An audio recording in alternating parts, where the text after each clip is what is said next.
पहिलो नेपाल पुटोल शाखाको आयोजनामा सञ्चालन भइरहेको स्लो बाइक रेस कम्पिटिसनमा छौँ र यो फाइनल चरण हो। 10 जना प्रतियोगी हुनुहुन्छ। 10 जना मध्ये जो ढिलो आउनुहुन्छ उहाँ चाहिँ विजेता हुनुहुनेछ। विजेताको प्रथम पुरस्कार 11,111। प्रतियोगिता सुरु भइसकेको छ।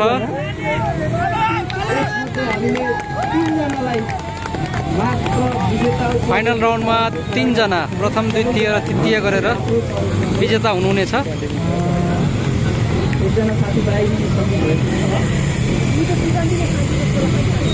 एकदमै ढिलो आउने साथीहरूले नगद रु 11,111 रुपियाँ जित्नुहुनेछ भने उक्त विद्यार्थीहरूले 4,111 रुपियाँ एकदमै रोमाञ्चक र प्रतिस्पर्धा भइरहेको छ खेलमा। धेरै प्रतिस्पर्धा भइरहेको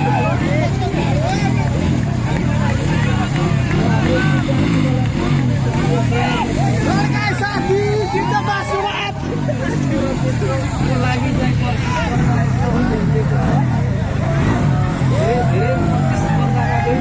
खेल एकदमै रोमाञ्चक भइरहेको